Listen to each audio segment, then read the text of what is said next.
It's been 24 years since the 9/11 terror attacks. A ceremony took place this morning in New York City at the September 11th Memorial and Museum, which was built on the site of Ground Zero.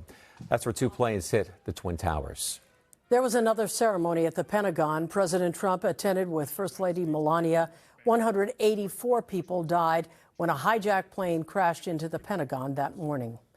If you were alive on 9/11 and old enough, chances are you remember exactly where you were and what you were doing that morning when you heard the news. But about a third of Americans are too young to remember the day we vow to never forget. Kathy Vara joins us now. And Kathy, you spoke with some of them today.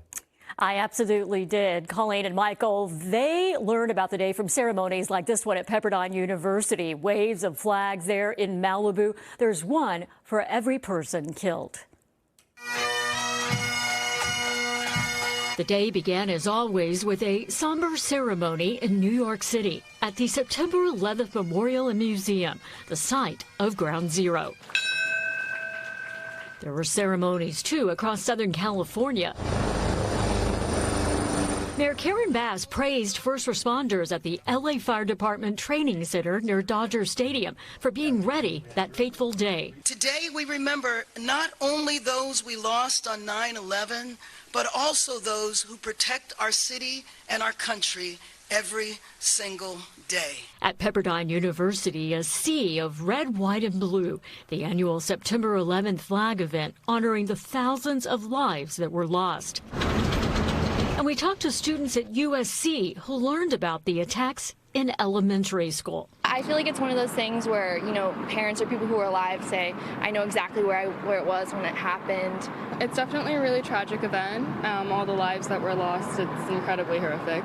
But I think if there's, one thing that was gained from it all is, the importance of our community. As we can see today, terrible events are still going to occur no matter how many safety measures we put in place.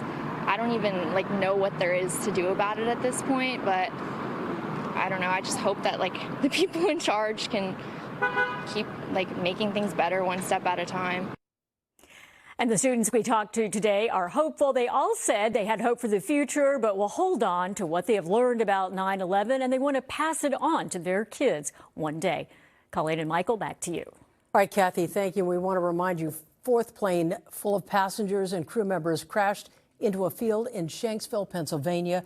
44 people died there. So much has changed since 9/11, and because of 9/11, not only in the world, but in our lives, our day-to-day lives. NBC4's McCullough Medina spoke with 3 different generations of people to hear their stories. Here in Long Beach on 9/11, the American flag flies over Firehouse Number 1. As the city rings bells to remember those lost, and so many reflect on life 24 years later. I don't remember it like it was yesterday. At 82, 9/11 is a distant memory for this Long Beach man who does remember, though, the pain and anguish following the attacks. As time went by, I felt a lot of sorrow about all those firemen that got killed and their families. It was horrific. Gabby Torlato, an Argentinian immigrant, was a new mom of 2 young children in Long Beach when 9/11 changed everything for her. The world have changed drastically. So the first reaction for me was to pray. The country prayed along with her and wept, worried what was next. It was a different time because we didn't have this kind of social media. So we had to pick up the phone, and I had to pick up my phone and call my family. Over the last 24 years, so much has changed for Gabby and the world. There were 2 wars, one that lasted 2 decades, heightened security, the establishment of the Department of Homeland Security and ICE, as well as TSA, and tensions heightened between communities and ideologies, tensions that still continue even today. People were afraid of certain cultures and, nationality. World changed completely. Things changed completely. In the context of my life, it's always been post 9/11. Isaac Sanders wasn't born when 9/11 happened.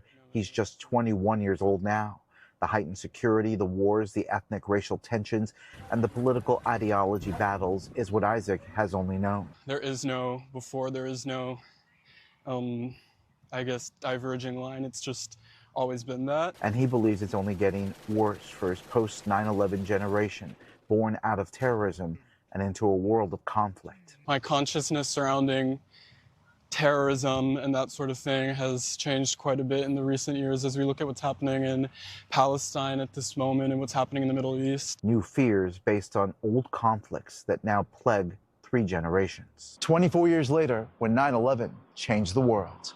In Long Beach, I'm Carlo Medina, NBC4 News.